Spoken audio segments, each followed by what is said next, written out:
Goeienaand, good evening, fellow South Africans and citizens of the world. And yes, it's Christmas Day here in Australia. I know it's Christmas Eve where you are, but it is what it is, as I always say. Okay, this is a shout out to Tony, who sent me an email about something that happened at Champagne Castle, which is my old stamping ground. I had a farm at Champagne Castle. And it's just indicative of what's going on all over South Africa today. Fighting off 4 armed men, the executive head of the Drakensberg Boys Choir School was stabbed 14 times with a broken bottle while trying to save his wife in a midnight attack. The incident took place at the couple's home on the school property in the Champagne Valley area of the Drakensberg on Tuesday evening.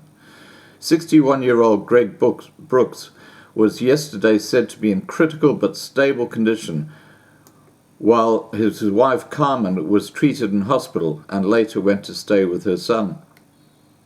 A source who was at the scene said Brooks was brutally assaulted and had sustained broken ribs and more stab wounds inflicted with a broken bottle while trying to save his wife in the attack.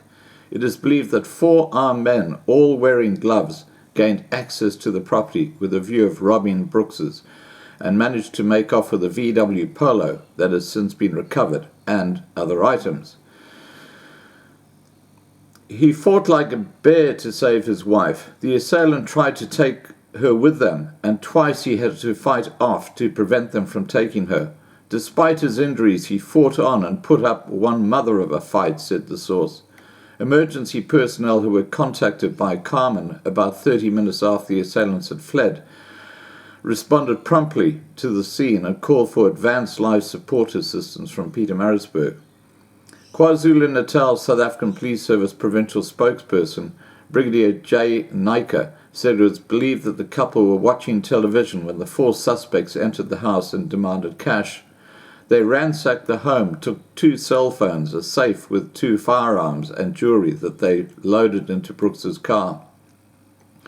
They also stabbed the victim on the arm and the body. They were rushed to hospital. The stolen vehicle has been recovered, said Nika. He said a case of house robbery was being investigated by the Winterton South African Police Service. It should also be attempted murder, let's face it. Dave Cato, the deputy head of academics at the Drakensberg Boys Choir, confirmed the school executive and his wife were injured in an armed robbery at their home. Cato said Mr. Brooks was admitted to a private hospital in Pietermaritzburg for treatment of the injuries sustained during the robbery. Cato said Mr. Brooks was admitted to a private hospital in Pietermaritzburg for treatment of the injuries sustained during the robbery. He is in a serious but stable condition. He said trauma counselling was being provided to both Brooks's family and school staff. Following the final festival of the year, Christmas in the Berg, the school closed for the annual Christmas holidays on Sunday, December the 8th, with only members of staff remaining on campus, said Cato. He said members of the South African Police Service and local EMS services were quick to respond once alerted of the incident. The chairperson of the board, Ilse Marlow, said, "Our thoughts and prayers are with Mr. and Mrs. Brooks." School founder Dr. John Tungay expressed his shock at the incident.